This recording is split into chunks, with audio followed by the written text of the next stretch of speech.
똑같이 우리는 이걸 본 적이 없어요. 매수인은 이 토지를 본 적이 없습니다. 본 적이 없는 상태에서 서초동 100번지로서 이거는 대지고 면적이 330제곱입니다. 근데 옆에 있는 송파구 구청장도 나도 동물 좋아한다 해서 사자동, 호랑이동, 사슴동 그 최종 지번 토지 다음 순번에 본번으로 순차적으로 지번을 부여할 수가 있다라는 것이죠. 네, 이 전 시간에 등기의 다양한 종류를 보았고 그 등기가 효력을 발생하기 위해서 등기의 효력들이 있습니다만 그 등기의 대표적인 효력은 권리를 변동시키는 효력이 될 것이고요. 자, 이런 등기 효력을 발생하기 위해서는 등기가 유효하여야 된다. 유효 등기를 전제로 하는데 그 유효가 되기 위해서는 두 번째 요건.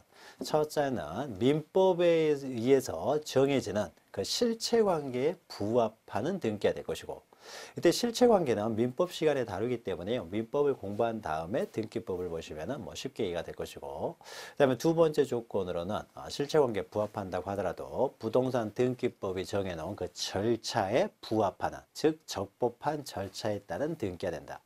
자, 그래서 이제 부동산 등기법에서 규정하고 있는 그 절차, 등기 절차를 지금부터 봅니다. 자, 67페이지 보시면은 이제 등기 절차 총론 해가지고요. 모든 등기 절차에 있어서의 일반적인 절차, 모든 등기에 있어서 일반적인 절차를 다룰 텐데, 자, 등기 절차 중에서도요, 특히, 자, 현실에서 가장 많이 이루어지는 등기는 소유권 이전 등기가 되고요. 또 그 소유권 이전 등기 중에서도 가장 일반적으로 많이 이루어지는 것은 이제 매매를 원인으로 하는 소유권 이전 등기가 됩니다.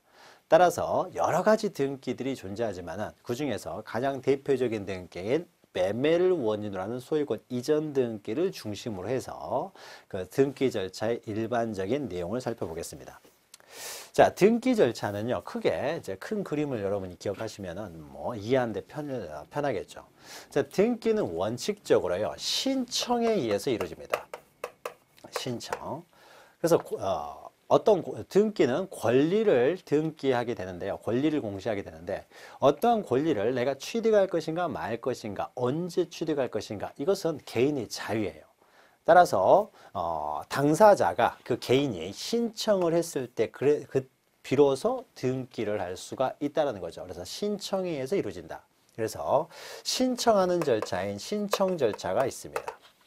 그 다음에 등기를 신청을 하게 되면요. 신청 절차 요건을 다 갖추어서 신청을 하게 되면은 자기가 등기하는 거 아니죠. 등기소 가서 등기를 하게 되겠죠. 그래서 등기소 가서 신청을 하게 되면 그때 비로소 이제 등기관이 등장을 해서 그 등기를 실행하는 절차가 나옵니다. 실행 절차.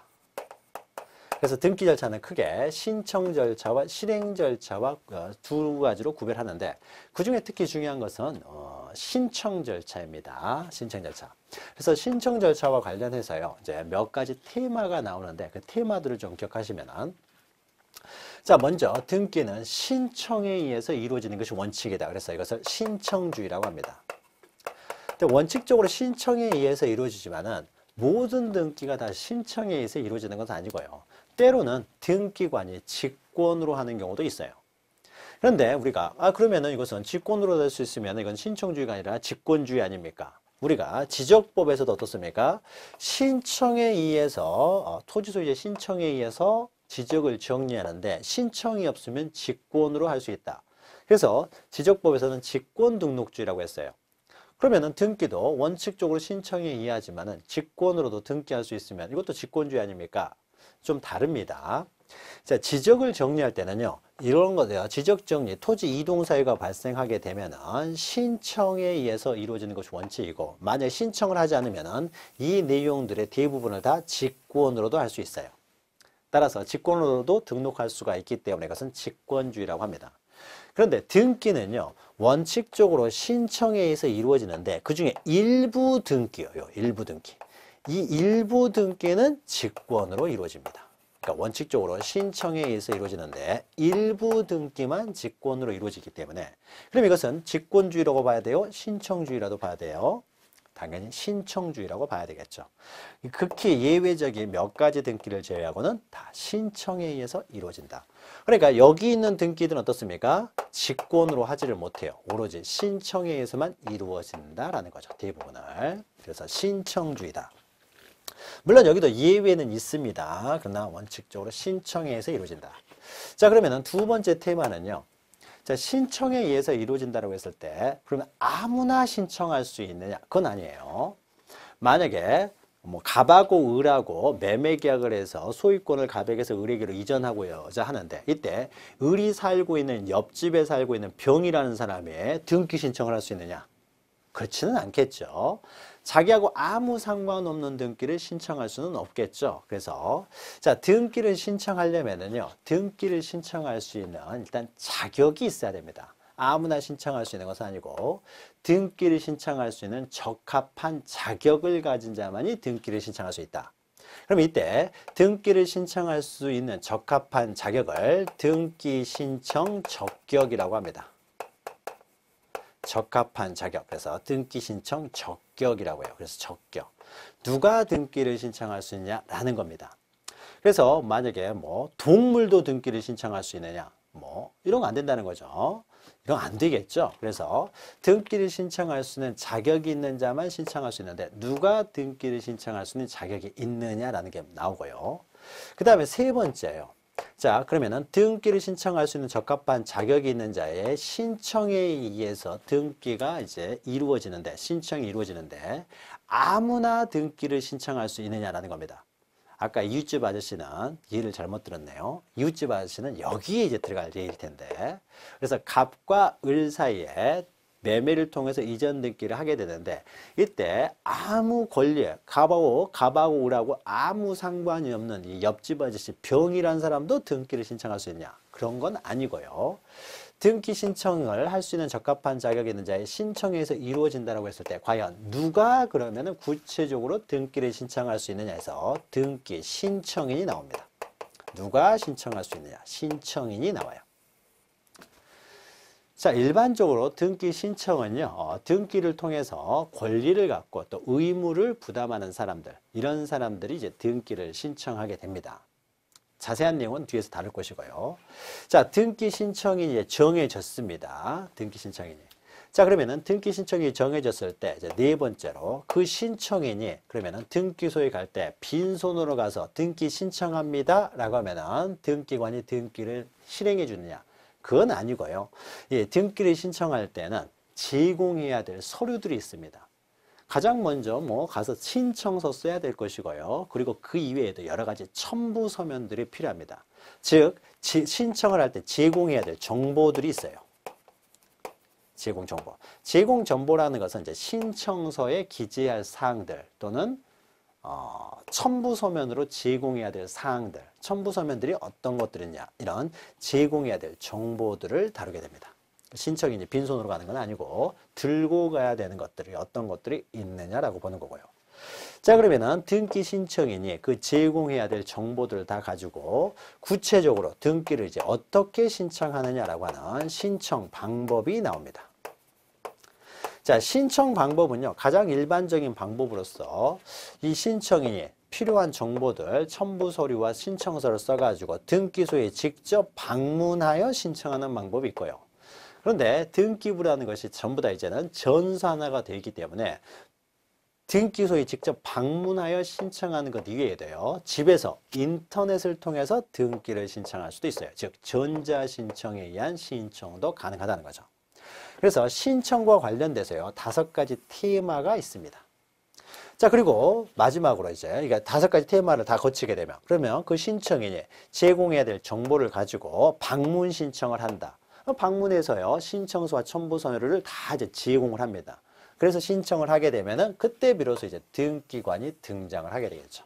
등기관이 등장해서 이제 등기를 실행하는 절차를 갈 텐데, 자, 요 내용은 우리가 나중에 하고요. 지금은 신청 절차부터 하게 됩니다. 신청 절차부터. 그래서 하나하나씩 보도록 하죠. 자, 그러면은 매매를 원인으로 소유권 이전 등기가 가장 일반적인 등기이기 때문에 우리가 예를 들어보죠. 자, 갑하고 을하고 갑과 을 사이에 X 물건 10억 원으로 하는 매매 계약을 체결했습니다. 자, 매매는 법률 행위니까 등기를 해야만이 소유권을 취득할 수 있는 거죠. 그래서 매매를 원인으로 해서 소유권 이전 등기를 하고자 합니다. 그랬을 때 소유권 이전 등기를 하야만 의리 소유권을 취득하기 때문에 이때 매매를 원인으로 하는 소유권 이전 등기를 과연 어떠한 절차에 의해서 이루어지느냐죠.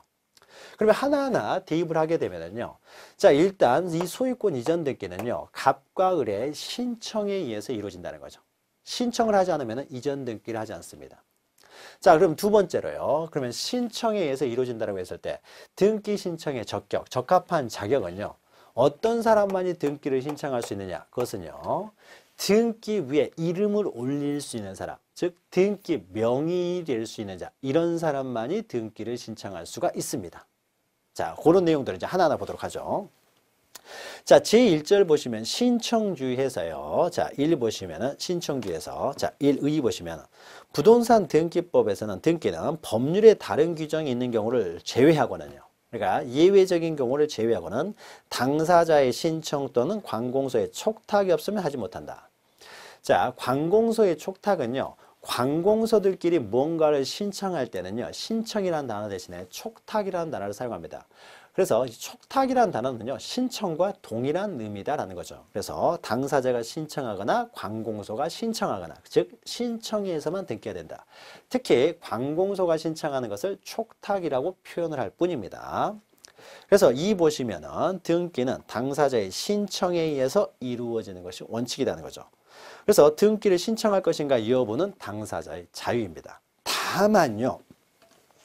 예외적으로 일정한 경우에는 신청 의무를 부과하는 경우도 있습니다. 예외적인 신청 의무가 부과되는 경우에는 부동산 등기법에도 일정한 등기에 있어서는 신청 의무가 부과되고 또 특별법에서요 신청 의무가 부과되는 경우가 있는데 이런 내용들은 이제 세세한 내용들이기 때문에 우리가 기본 강의 시간에 좀 더 구체적으로 바라볼 거예요. 그래서 원칙적인 내용만 기억하시면 됩니다. 그래서 당사자의 자유다라는 거죠. 또는 양가로 3번 보시면 관공서의 촉탁에 의해서 이루어진다. 이제 관공서의 촉탁이라는 것은요. 첫 번째 줄에 있죠. 당사자의 신청과 실질적으로 차이가 없다. 관공서가 신청하는 것을 특히 촉탁이라고 한다. 결국 신청에 의해서 이루어진다라는 것이죠. 그러나 밑에 보시면 신청주의에 예외해가지고요. 신청이 없다고 하더라도 예외적으로 등기관이 직권으로 하는 등기가 있습니다. 직권에 의한 등기가 있고요. 또는 넘기시면은 법원의 명령에 의해서 이루어지는 등기가 있습니다. 이건 예외적인 현상이에요. 우리 아까 여기 했을 때 신청에서 이루어지지만 오른쪽에 조그마한 동그라미 있었죠. 직권에 의해서 이루어지는 경우 또는 법원의 명령에서 이루어지는 경우도 있는데 이건 예외적인 현상이기 때문에요. 지금 인문 강의 시간에는 원칙적인 내용을 중심으로 하고 예외적인 사항들은 그때 나올 때 예외적인 그 내용이 나올 때 설명을 해드리도록 할게요. 그래서 먼저 제 큰 테마로서 일단 신청에 의해서 이루어진다라는 것이고요. 자, 두 번째 제2절 보시면은요. 자, 신청은 누구나 할 수 있느냐? 그것이 아니라 등기를 신청할 수 있는 적합한 자격이 있는 자만이 신청할 수 있다. 그래서 이것을 등기 신청 적격이라고도 하고요. 가로 열고 보시면은 등기를 신청할 수 있는 능력이라고도 하고요. 또는 등기 당사자가 될 수 있는 능력, 등기 당사자 능력이라고도 합니다.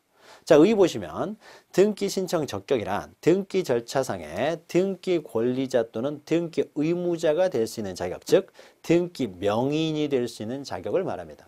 자, 등기 뒤에는 등기 명의인 이것에 방점을 주면 됩니다. 자, 등기 명의인이라는 것은 등기부에 그 이름을 올릴 수 있는 자만이 신청을 할 수가 있어요. 등기부에 이름을 올릴 수 있는 사람. 자, 그러면요. 최초에 갑 앞으로 등기가 돼 있었다고 해보죠. 예. 자, 갑 앞으로 소유권 보존 등기. 최초의 등기는 항상 소유권 보존 등기입니다. 보존 등기가 돼 있다라고 했을 때요. 자, 그러면 이 소유권 보존 등기도요. 신청에 의해서 이루어집니다. 신청에 의해서 이루어지게 되면은 이 갑이라는 사람의 이름으로 소유권 보존 등기가 되기 때문에요. 이렇게 갑이다라고 이렇게 이름이 올라갈 수 있는 사람, 이런 사람만이 등기를 신청할 수가 있어요. 자, 갑에게서 이해가지고 을 앞으로 이전 등기가 됩니다. 이해서 을 앞으로 소유권 이전 등기가 돼요.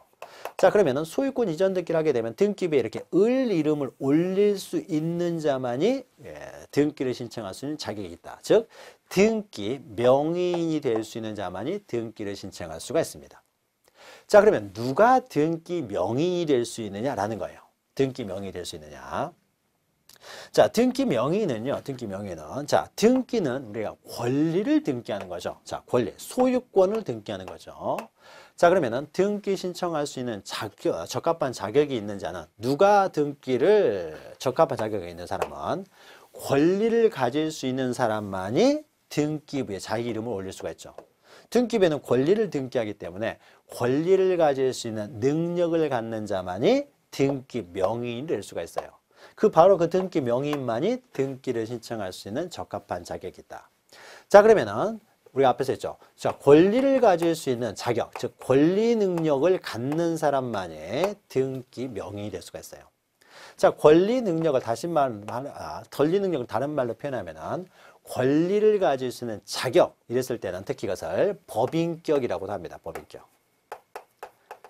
권리를 가질 수 있는 자격이 있다는 것은 법인격을 가지고 있다는 것이고 이런 자만이 또 권리를 가질 수 있는 능력이 있기 때문에 이럴 때는 권리 능력이라고 표현하기도 해요. 자, 그러면 우리 민법에서요. 권리를 가질 수 있는 자격, 즉 권리 능력을 가진 자는 옆으로 좀 해야 되겠네요. 권리 능력을 가진 자는 우리 법에서 크게 자연인은 권리 능력을 갖습니다. 그리고 우리 법에서 권리를 가질 수 있는 자격은 또 법인이 권리 능력을 가질 수가 있어요. 자연인과 법인을 인정하고 있어요. 자, 자연인이라는 것은요. 자연인은 생존 중에 있는 사람을 우리는 자연이라고 해요. 자연인이라고 합니다. 생존 중. 생존이라고 하는 것은 출생에서 사망까지를 말하는 거죠. 사망까지. 이때를 우리는 생존하고 있다고 합니다. 이때 출생이라고 하는 것은요. 태아가 모체 밖으로 전부 노출이 되었을 때 우리는 출생하였다고 하고요. 사망이라고 하는 것은 호흡이 정지가 됐을 때, 심장박동이 정지가 됐을 때 이때 사망이라고 해요. 그래서 출생에서 사망까지에 있는 자를 우리는 자연인, 살아있는 사람을 말하는 것이죠. 그래서 자연인이 권리 능력을 갖습니다. 그러면 아직 출생하기 전에 태아예요. 태아는 아직 출생 전이기 때문에 자연인입니까? 자연인이 아닙니까? 자연인이 아닌 거죠. 출생 전이니까요. 따라서 태아는 권리 능력이 없어요. 권리를 갖지 못한다는 거죠. 따라서 태아는 권리 능력이 없으니까 등기 능력, 등기 신청 적격도 없다. 즉 태아 이름으로는 등기할 수가 없다는 거죠. 태아 이름으로는.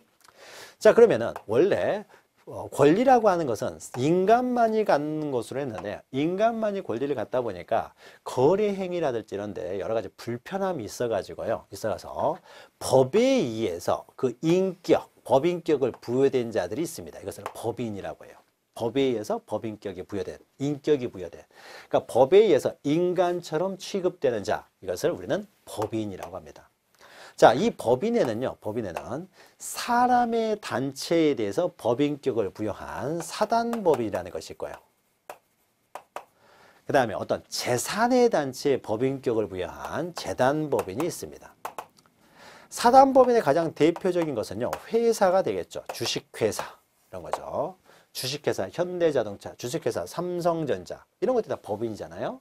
그래서 회사들은 대표적인 이제 법인에 해당됩니다. 자, 재단법인의 대표적인 것은요, 학교법인들이 있죠. 재단법인, 고려중앙학원, 재단법인, 풍산학원, 이런 것들이 있죠. 그러니까 학교법인들이 보통 재단법인이 되겠죠. 학교법인. 이런 것들이 보통 이제 재단법인이 됩니다. 자, 사단법인이 무엇이고 재단법인이 무엇이냐 이런 것은요 깊이 있게 우리가 공부할 필요는 없습니다. 그냥 사단법인, 재단법인 많이 우리가 사용하는 것이죠.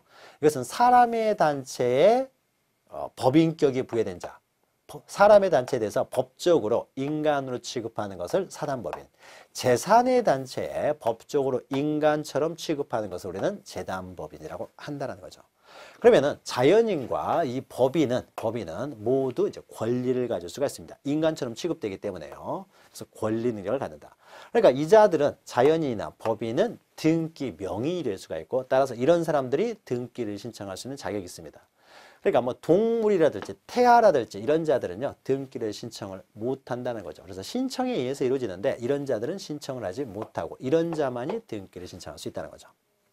그러면은 권리 능력이 없는 자는 권리 능력은 우리 민법에서 두 사람만 인정되기 때문에 두 사람만 등기 명의이 될 수 있느냐? 그것은 아니고요. 권리 능력은 없으나 권리 능력 없는 권리 능력이 없는 또는 권리 능력이 없는 사단 또는 재단이라는 게 있어요. 자, 권리 능력이 없는 사단, 재단이라는 것은 사단 또는 재단의 실질은 가지고 있지만 권리 능력이 없다는 거죠. 권리 능력이 없다는 것은 법인격이 없다는 거죠. 그래서 법인이 아닌 사단이나 재단의 실질은 가지고 있지만은 법인은 아니에요. 그래서 이것을 비법인 사단, 재단 이렇게 표현합니다. 비법인이니까 법인 아닌 사단, 재단 이렇게도 표현을 하고요. 법인 아닌 사단, 재단, 비법인 사단, 재단 또는 권리 능력 없는 사단, 재단 이런 것들이 있어요. 자, 그러면은 권리 능력 없는 사단, 재단이라는 것은요, 뭘 말하냐면요. 자, 우리가 법인으로서의 사단법인, 재단법인 했을 때는요, 과연 사람의 단체가 과연 인간으로서 취급되는지, 재산의 단체가 인간으로 취급되는지, 이 사람들이 권리 능력을 갖는지 갖지 않는지에 대해서는요, 사람은 이 사람이 살아있는지 죽어있는지를 쉽게 알 수 있습니다. 그런데 어떤 단체가요, 법에 의해서 법인격이 부여되어 있는지 부여되어 있지 않았는지는 외부에서는 알 수가 없죠. 외부에서는 알 수가 없습니다. 따라서 이 법인이 되기 위해서는요, 우리는 법에 의해서 인격을 부여받았다라는 사실이 공시가 돼야 돼요. 공시라는 게 어떻게 되느냐? 이 법인이 됐을 때는요, 법인 등기부라는 것이 있어가지고요, 법인 등기부에 법인으로서 등기가 돼 있었을 때 우리는 사단법인, 재단법이라고 합니다. 우리는 법에 의해서 법인격을 부여받았다라는 것이 공시가 돼야 돼요. 법에 의해서 인정되는 인격체이기 때문에 그 법에 의해서 이 사람들은 인간으로 취급된다는 사실이 공시가 돼야 됩니다. 그래서 법인 등기를 갖추었을 때 우리는 사단법인, 재단법인 이렇게 표현을 합니다. 그런데 사람의 단체예요. 그리고 또 재산의 단체입니다. 실질은 사람의 단체, 재산의 단체이긴 하지만은요, 문제는 법인 등기가 안 돼 있어요. 법인 등기. 법인 등기가 되어 있지 않은 사람의 단체라든지 법인 등기가 되어 있지 않은 재산의 단체가 존재합니다. 현실에서는. 자, 그러면 법인 등기가 안 돼 있기 때문에 권리 능력은 갖지를 못해요. 그럼 권리 능력은 없다는 거죠. 법인 등기가 안 됐으니까. 이런 것을 우리는 법인 아닌 사단, 법인 아닌 재단이라고 합니다. 그러면 법인 아닌 사단, 법인 아닌 재단의 대표적인 것이 어떤 거냐면요. 교회 같은 경우에 교회. 자, 교회가 있습니다. 자, 여기가 교회 이름이 뭐 갑교회라고 해보죠. 자, 갑교회가요, 이렇게 재산을 가지고 있죠. 토지도 가지고 있고, 건물도 가지고 있습니다. 건물도 가지고 있어요. 자, 부동산이죠. 부동산이니까 등기를 해야 되겠죠. 그럼 이때요, 어떤 명의로 등기를 해야 되냐, 누구 명의로 등기를 해야 되느냐라고 했을 때, 이 갑교회는요, 여기 신도들이겠죠. 그 신도들이 어떻습니까? 돈 모아가지고 땅도 사고 건물도 올린 거 아니겠어요? 그럼 이 신도들을 구성원을 하는 신도들의 단체가 바로 교회가 되는 거죠. 신도들의 단체. 자, 신도들은 사람입니다. 그래서 그 구성원, 사람들의 단체가 바로 교회가 되는데요. 자, 그러면 이 교회가 마치 인간처럼 권리를 갖기 위해서는요, 이 교회가 법인으로서 등기가 돼 있어야 됩니다. 법률에 의해서 인간으로 취급된다라고 해서 법에서 인정이 돼야 돼요. 법에 의해서. 즉, 법인 등기를 갖추었을 때 법인이 됩니다. 자, 그래서 갑교회가요, 법인화가 돼가지고 법인 등기를 마치게 되면 갑교회는 이제 권리를 가질 수가 있기 때문에 갑교회가 이 건물을 소유하고 이 토지를 소유한다라고 할 수가 있어요. 그러면은 갑교회 이름으로 토지와 건물을 등기하면 됩니다. 갑교회 이름으로. 그런데 이 교회가 등기가 안 돼 있습니다. 법인화가 안 돼 있어요. 자, 법인화가 되느냐 안 되느냐는 이런 의미가 있습니다. 어떤 사람의 단체가요, 법인화가 됐을 경우에는 이게 이제 신고를 합니다. 신고를 해서 법인 등기를 하게 되면 법인 등기가요, 이런 건 비영리 법인이기 때문에 등기하는 것이 어렵지 않습니다. 법인 등기 쉽게 할 수 있어요. 할 수 있는데 이 법인 등기를 하게 되면은요, 외부에서 회계감사를 받습니다. 외부 회계감사라는 것은 이제 갑교회에 대한 그 회계, 들어오고 나가는 돈들을요, 외부에서 감사를 받아요. 감사를 받기 때문에 이 갑교회에서 들어오고 나가고 하는 돈들이 모두 어떻습니까? 다 드러나게 되는 거죠. 그러니까 투명하게 되는 거죠. 투명하게. 근데 투명하게 됐을 때요, 투명한 것을 또 원치 않은 사람들도 있을 것이고요. 또 투명하게 할 만한 또 능력이, 교회 같은 경우는 전문가들이 가지고 있지를 않기 때문에 이걸 투명하게 할 만한 또 능력이 또 안 될 수도 있고요. 또 투명하게 하고 싶지도 않을 수도 있고요. 또 나아가서 이런 신성한 곳에 세속적인 어떤 법의 규율을 받고 싶지 않을 수도 있고요. 따라서 법인 등기가 그렇게 쉬운 어려운 건 아님에도 불구하고 등기가 안 돼 있습니다. 법인 등기가. 갑교회가. 자, 법인 등기가 안 돼 있으면요. 갑교회는 어떻습니까? 권리 능력은 없다라는 거죠. 권리를 가질 수는 없어요. 자, 그러면은 이 건물과 이 토지는 누가 소유하느냐에 있어서 갑교회는 소유할 수가 없어요. 소유권이라는 권리가 인정되지 않는 거죠. 그러면 누가 소유한다고 볼 것이냐? 누가 소유하겠습니까? 그러면 이건 주인 없는 물건이다 라고 할 수는 없겠죠.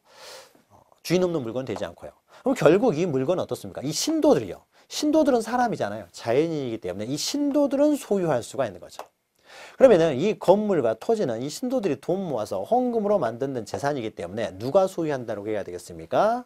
이 신도들이 소유한다고 하면 되겠죠. 교회는 소유하지 못하고 신도들이 공동으로 소유하게 됩니다. 공동으로 소유한다라고 구성을 하게 돼요. 이때 그러면은 요 갑교회 같은 거죠.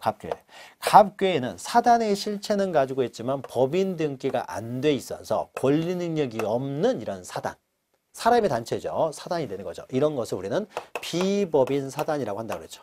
법인 아닌 사단, 권리 능력이 없는 사단이 됩니다. 비법인 사단.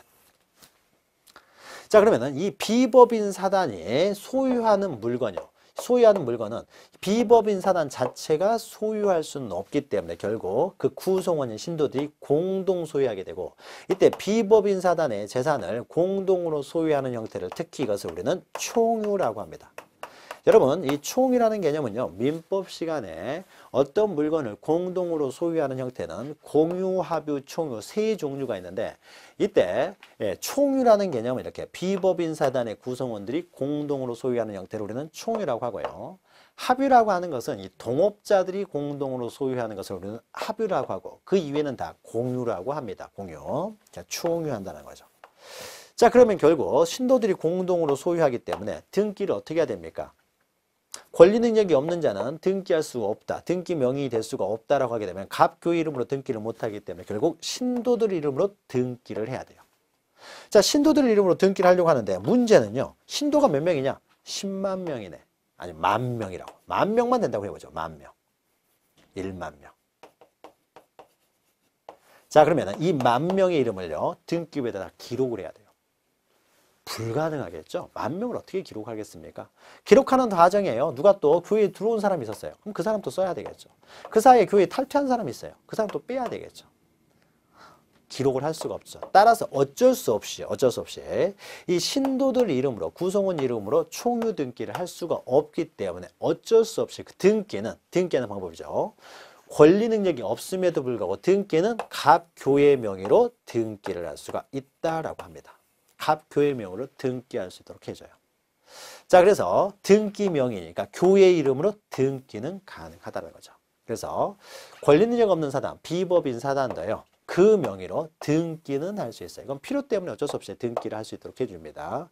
그러나 갑교회 이름으로 소유권 등기가 돼 있다고 하더라도 갑교회가 소유하는 건 아닙니다. 갑교회는 소유권을 가질 수는 없기 때문에 결국 신도들이 총유하지만 공동으로 소유한다는 거죠. 신도들이. 그러나 등기만 편의상 교회 이름으로 등기를 한다는 거죠.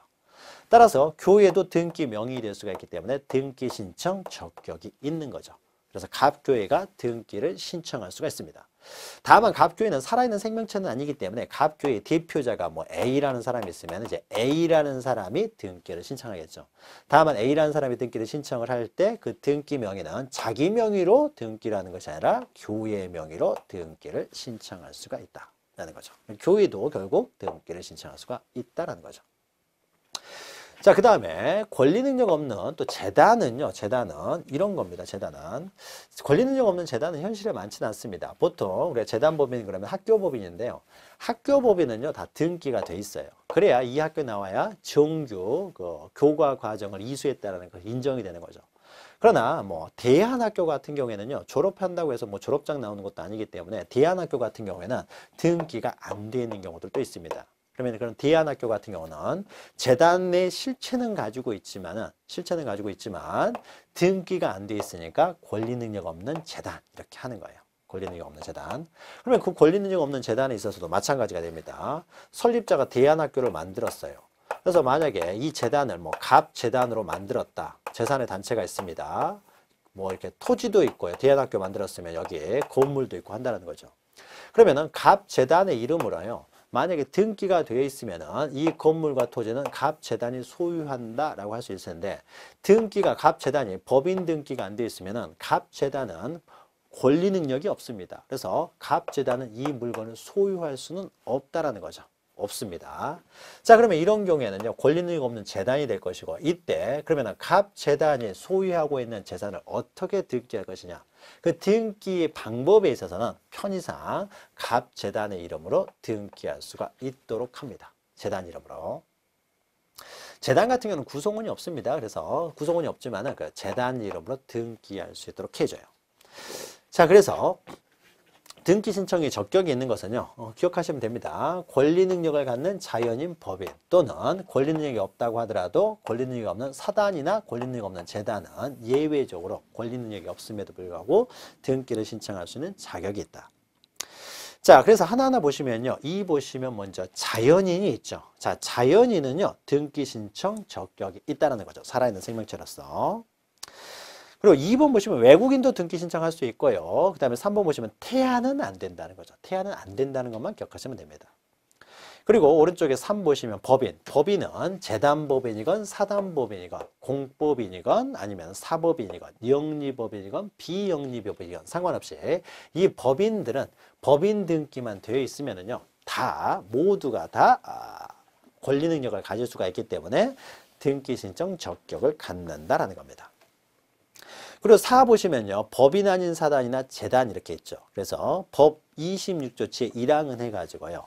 종중, 문중, 그 밖에 대표자나 관리인은 법인 아닌 사단이나 재단. 여기서 권리는요. 법인 아닌 사단이나 재단은 법인 아닌 사단 또는 법인 아닌 재단을 말합니다. 법인 아닌 사단에 해당하는 대표적인 경우가요. 이렇게 교회가 있고요. 또는 종중이라는 게 있습니다.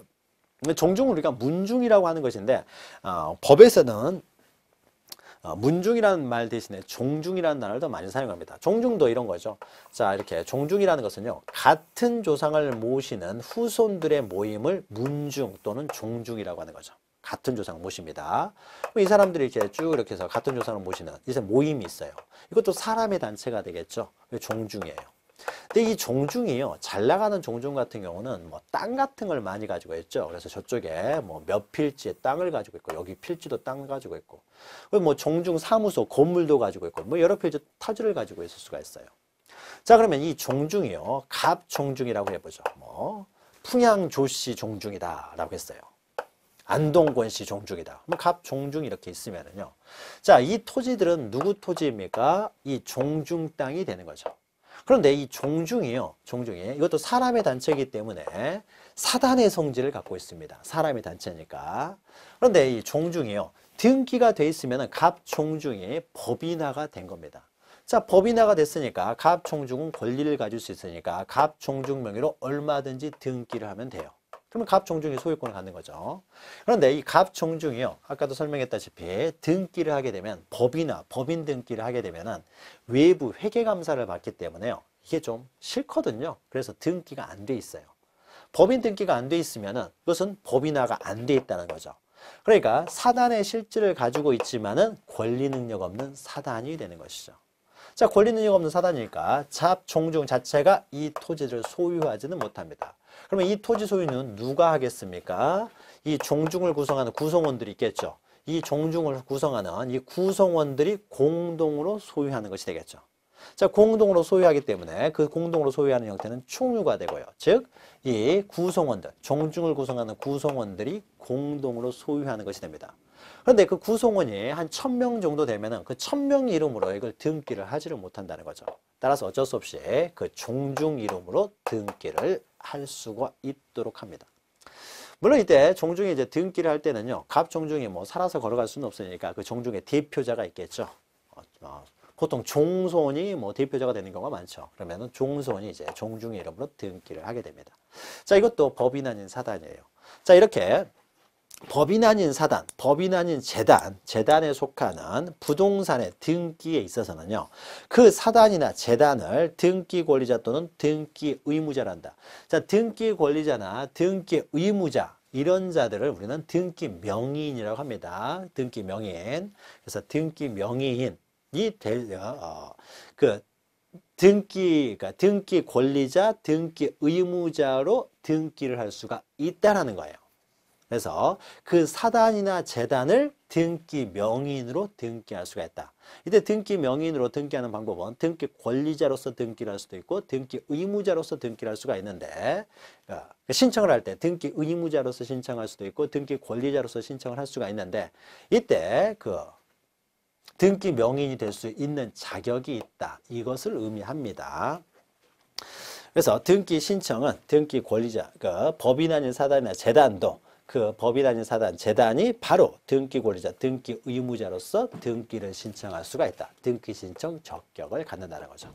그래서 법인 아닌 사단은 등기 명의인이 될 수가 있는 자이기 때문에 바로 그 등기 명의인이요, 등기 의무자나 등기 권리자가 되는 겁니다. 그래서 등기 명의인이 될 수가 있다. 즉 등기 신청 적격이 있다는 거죠. 자, 그리고요. 밑에 보시면 5호 보시면 국가 또는 지방자치단체가 나옵니다. 자, 국가는 법인하고 동일한 의미를 갖는 건 아닙니다. 그러나 국가도 법인과 비슷해요. 국민들을 구성원으로 하는 하나의 단체라고 볼 수가 있는 거죠. 그래서 국가는 당연히요, 등기를 할 수가 있습니다. 그 명의로. 자, 그래서 대한민국 명의로 등기할 수가 있어요. 대한민국의 땅은 대한민국 명의로 등기하는 거죠. 그러니까 국가 땅이 있는 거죠. 그러면 국가 명의로, 대한민국 명의로 등기를 할 수가 있습니다. 그래서 대한민국도요, 권리 능력을 갖습니다. 그러니까 국가나 지방자치단체는요, 살아있는 사람은 아니고요, 이 국가나 지방자치단체도요, 이 법인하고 똑같이 취급합니다. 사단법인과 아주 유사해요. 그래서 국가도 법인으로 취급해서 국가도 등기할 수가 있고요. 또 지방자치단체가 있는데, 지방자치단체도요, 지방자치단체는 법인입니다. 법인. 그 지방자치단체에 살고 있는 주민들을 구성원으로 하는 단체예요. 그래서 지방자치단체도 법인이 됩니다. 그래서 지자체, 지방자치단체죠. 지방자치단체도 법인으로서 등기할 수가 있습니다. 등기 명의인이 될 수가 있다는 거죠. 그럼 우리가 지방자치단체는 사실 둘로 나눕니다. 지방자치단체는 광역지방자치단체가 있고요, 기초자치단체가 있죠. 자, 광역지방자치단체는 시도를 말하고요, 기초자치단체는 시군구를 말하는 거죠. 이때 시는요, 광역시 특별시를 말하고요, 요 밑에 있는 시는 이제 광역시 특별시가 아닌 시를 말합니다. 그러면은 광역자치단체하고 기초자치단체로 나뉘는 거죠. 그러면은 광역자치단체나 기초자치단체, 시도나 시군구는 법인으로서 법인격이 있습니다. 법인격이 있기 때문에 등기할 수 있어요. 따라서 서울특별시 명의로 서울특별시가 소유하는 땅은 등기할 수 있고요. 경기도가 소유하는 땅을 경기도 명의로 등기할 수 있고요. 수원시가 소유하는 땅, 수원시 명의로 등기할 수 있고요. 뭐 포천군이 소유하고 있는 토지를 포천군 명의로 등기할 수 있습니다. 그리고 이때의 구는요, 자치구만을 의미합니다. 우리가 기초자치단체로서의 구했을 때는 이때의 구는 자치구예요, 자치구. 자치구라고 하는 것은요, 특별시, 광역시에 있는 구만을 우리는 자치구라고 해요. 우리가 쉽게 생각하면 이렇게 되겠죠. 자, 수원시에는요, 영통구도 있고 뭐 팔달구도 있습니다. 그러나 우리가 선거할 때 영통구 구청장, 팔달구 구청장 뽑지 않습니다. 그러나 서울시에 있는 구청장에 강남구 구청장, 서초구 구청장 우리가 뽑아요. 그러면 서초구나 강남구, 우리가 직접 선거로 뽑는 구의 구청장, 그런 구를요, 자치구라고 합니다. 그래서 우리가 지방자치에 선거를 하죠. 그래서 자치단체장에 선거를 하는 거잖아요. 그래서 자치구는 기초자치단체로 보지만은 특별시나 광역시가 아닌 대도시에 있는 대도시 안에 있는 구, 뭐 수원시나 뭐 천안시라든지 뭐 성남시, 큰 시죠. 그 시 안에 있는 구, 특별시나 광역시는 아닌 그 시 안에 있는 구는 이것은 자치구는 아닙니다. 자치구는 아니기 때문에요, 그런 구는 법인격이 없어요. 권리 능력을 갖지는 않고, 성남시 안에 분당구가 있으면 분당구가 소유하는 어떤 토지 이런 건 존재하지 못해요. 분당과 소유한다는 것은 결국 성남시가 소유하는 겁니다. 성남시가.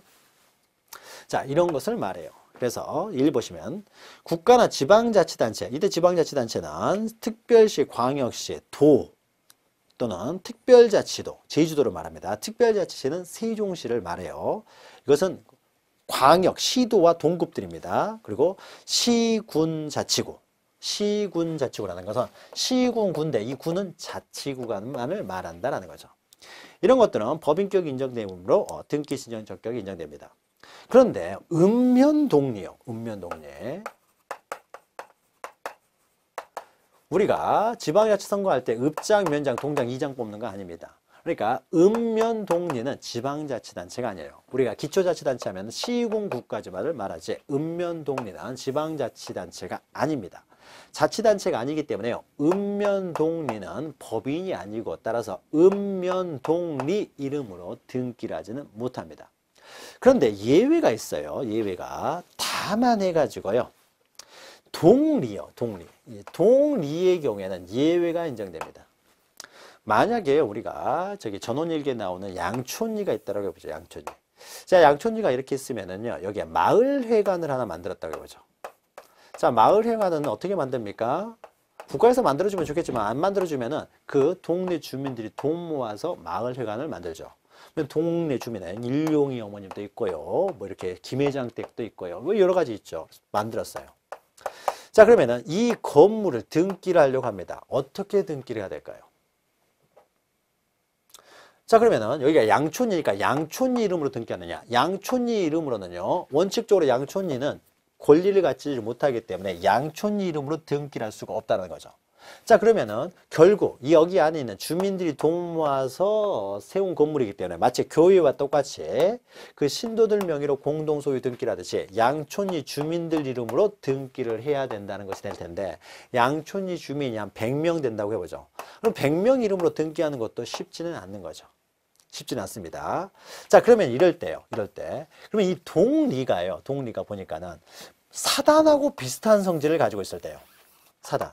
자, 동리가 양촌이라는 것은 양촌이 주민을 구성원으로 하는 하나의 사람의 단체, 사단의 성질을 또 갖추고 있어요. 그렇죠? 사단의 성질을 가지고 있죠. 그리고 대표자가 있잖아요. 우리가 어떤 단체의 성질을 가지고 있다라고 했을 때는요.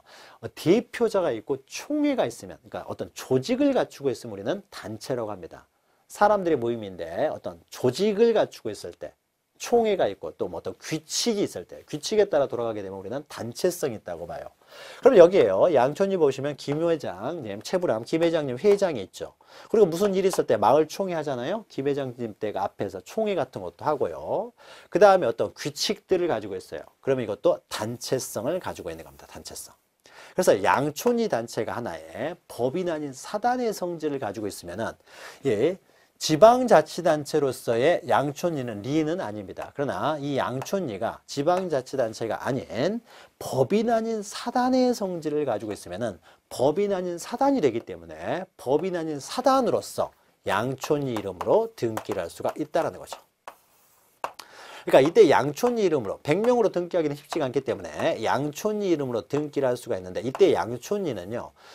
지방자치단체로서의 양촌리가 아니라 법인 아닌 사단으로서의 양촌리로서 등기를 할 수가 있다는 것이죠. 그래서 다만에서요. 동리가 법인 아닌 사단의 실체를 갖추고 있으면 등기 신청 적격이 인정된다는 겁니다. 요거 중요하니까 잘 기억하시고요. 그 다음에 6은 이제 조합인데요. 조합. 조합은요. 우리가 앞에서 잠깐 총히 한번 설명을 했는데 이 동업자들의 모임을 조합이라고 합니다. 자, A, B, C 세 사람이 퇴직을 다음에 돈을 모아가지고요. 땅을 하나 사고 여기다 건물 하나 사가지고 통닭집을 한다고 해보죠. 자, 그러면 A, B, C가 동업을 하는 거죠. 동업. 그럼 동업은요. 계약을 하는 겁니다. 둘이서. 그러니까 요렇게 계약하고 요렇게 계약하고 해서 동업 계약이 되는 것이 아니라 A, B, C라는 사람이 요렇게 계약을 하는 거죠. A와 B가 계약하고 B와 C가 계약하고 A와 C가 계약하고 그래서 야 이것을 우리 동업해가지고 우리 통닭집 한번 하자. 그래서 수익이 생기면 어떻게 나눌 것인지 이런 것들을요 다 계약을 하는 거죠. 이 동업계약이죠. 동업계약. 이 동업자들의 모임을요 우리는 조합이라고 합니다. 조합. 예, 조합이라고 하는 것은요, 어떤 공동 목표죠. 통닭집을 해서 수익을 나누겠다고 하는 어떤 공동 목표. 이런 공동 목표를 가지고 어떤 공동으로 사업을 하는 사람들의 단체를 우리는 조합이라고 해요. 자, 그러면 이렇게 조합을 형성하기 위한 이런 계약. 쉽게 말하면 우리가 동업계약 하지만 이런 것들을 조합계약이라고 합니다. 조합계약. 조합을 형성하는 계약이기 때문에 조합계약이라고 하고, 이 조합계약에서 설립된 이 단체, A, B, C의 단체를 우리는 조합이라고 해요. 근데 이 조합은요, 계약관계에서 성립된 것이지 이 자체가 어떤 단체성, 즉 어떤 대표자가 있고 조직이 있고 총회가 있고 또 어떤 뭐 강령, 규칙 이런 것들이 존재하는 건 아니에요. 그래서 이 조합은 그 자체가 단체성을 가지고 있는 것은 아니고요. 아니기 때문에 이런 것들은 사단이라고 하지는 않습니다. 그냥 조합이라고만 해요. 그럼 조합은요, 하나의 계약관계일 뿐이고요. A, B, C가 돈을 모아서 건물을 샀을 경우에는 이것은 만들어가지고 이 사람의 갑조합이라고 만들었다고 하더라도 이름을 갑통닭집 이런 식으로 이름을 붙였다고 하더라도요. 이런 이름은 특별한 법적으로 의미를 갖는 것은 아니고요. 간판일 뿐인 것이죠. 그래서 이 토지와 건물은 누가 소유하느냐? A, B, C가 모여서 갑이라는 조합을 만들었다고 하더라도요. 갑 조합 자체는 권리를 가질 수가 없기 때문에 실질적으로 이 토지와 건물은 누가 소유하느냐? A, B, C가 공동으로 소유합니다. 조합원들이 공동으로 소유한다는 거죠. A, B, C가. 자, 그러면은 조합에 있어서 그 조합 구성원들이 공동으로 소유하는 형태를 우리는 합유라고 합니다. 합유라고 해요. 자, 그러면 합유를 A, B, C가 합유할 때는요. 등기를 어떻게 하냐면요. 이럴 때는 그냥 A, B, C가 합유 이렇게 등기를 하지 갑 이름으로 등기하지는 않아요. 조합의 이름으로 등기하지는 않는다는 거죠. 조합은 하나의 간판일 뿐이지 특별한 의미를 갖지는 않습니다. 이 A, B, C의 이름을 적어요. 다시 말해서 그 조합은 어떻습니까? 그러니까 등기를 명의인이 될 수가 없다. 조합의 이름으로 등기를 할 수가 없다. 즉 등기 명의인이 될 수가 없다는 거죠. 등기 명의인이 될 수 없기 때문에 등기를 신청할 수도 없습니다. 자, 그래서 민법상 조합은요. 지금까지 설명했던 것이 민법상 조합입니다. 자, 민법상 조합은 법인과 달리 권리 능력이 인정되지 않고 등기 절차에 있어서도요. 따라서 등기 신청 적격도 인정되지 않는다는 거죠. 따라서 조합 자체의 명의로 등기를 할 수는 없고요. 그 조합은 전원의 명의로 합유 등기를 해야 돼요. 조합의 명의로 등기를 해야 된다라는 거죠. 다만 이 보시면요. 조합이라는 명칭을 사용하고 있지만은 이 농업협동조합, 수산업협동조합, 정비사업조합과 같이 특별법에 의해서 인정되는 조합. 자, 우리가 농업협동조합은 조합이라는 단어를 사용하고 있지만요. 농업협동조합은요. 다 등기가 돼 있어요. 등기가 돼 있어서 법인입니다. 법인인데 그냥 명칭만 조합이라는 단어를 붙일 뿐이에요. 따라서 등기가 돼 있기 때문에 조합이라는 명칭을 사용하지만 이것은 법인입니다. 법인이니까 당연히 그 법인 명의, 즉 조합 명의로 등기를 할 수가 있습니다. 즉 등기 신청 적격이 인정된다라는 것이죠. 자, 그리고 마지막으로 넘기시면 학교가 있는데 우리가 재단법인하고 이 학교는 구별해야 돼요. 우리가 학교법인 했을 때는요. 학교법인 했을 때 만약에 학교법인 고려중앙학원 이렇게 돼 있습니다. 고려중앙학원. 중앙학원 이렇게 해가지고 학교법인 이름이에요. 고려중앙학원이 학교법인 이름입니다. 자, 그러면 이 재단법인 산하에는요. 초등학교도 있고 중학교도 있고 고등학교도 있고 대학교도 있습니다. 그러면 이 초등학교 그 자체가 법인이 되느냐, 재단법이냐? 그렇진 않습니다. 이 초등학교나 중학교, 고등학교, 대학교는요. 이 고려중앙학원의 시설물일 뿐입니다. 그래서 만약에 고려중앙학원에 구체적으로 초등학교로 고려초등학교, 고려중학교, 고려고등학교, 고려대학교가 있으면요. 그 고려고등학교에 있는 토지는 고려고등학교 명의로 등기를 하는 것이 아니라 그 재단명인, 재단법인 명의요. 즉 고려중앙학원 명의로 등기를 하는 거예요. 또 여기 있는 운동장이나 교사들도요. 교실들 이런 것들도 고려중앙학원이 소유하는 것이지 뭐 고등학교, 중학교, 초등학교 그 자체가 소유하는 게 아닙니다. 이 초등학교, 중학교, 고등학교, 대학교는요. 고려중앙학원의 시설물일 뿐이에요. 따라서 등기를 할 때는 학교 명의로 등기를 하는 것이 아니라 그 재단법인 명의로 등기를 합니다. 자, 그래서 학교는 시설물에 불과하지 권리 능력 자체가 없어요. 그래서 학교 이름으로 등기를 할 수 없다는 거죠. 따라서 2번 보시면은 소유자인 설립자 명의로 등기를 합니다. 그래서 국립학교는요, 대한민국 국가 이름으로 등기를 하고요. 국가가 소유하는 거예요. 공립학교는 지방자치단체가 만든 학교이기 때문에 서울시립대학은요, 서울시 명의로 등기를 하는 것이지 서울시립대학교 명의로 등기를 하는 게 아닙니다. 그래서 그 지방자치단체의 명의로 등기를 하고요. 사립학교 같은 경우에는 설립재단 명의로 등기를 하는 것이지 그 학교 이름으로 등기하는 것이 아니다라는 거죠. 자, 그래서 우리가 설명 들어보면 어떻습니까? 다 민법과 관련이 있어요. 여러분들이 혹시 물권법을 아직 공부를 하지 않으셨으면요, 물권법 시간에 자세한 개념들이 나옵니다. 그래서 민법을 하시면은 보다 수월하게 이해할 수가 있죠. 그러나 민법을 아직 공부하지 않으셨으면은요, 약간 좀 어려울 수도 있습니다. 그러나 민법과 함께 공부를 하는 과정에서 또 이해가 되는 거죠. 자, 우리가 신청 절차와 관련돼서 두 가지 테마, 신청주의와 등기 신청 적격에 대해서 살펴보았습니다. 자, 다음 시간에 이제 나머지 또 등기 신청 절차와 관련된 내용을 살펴보도록 하겠습니다. 잠시 뵙겠습니다.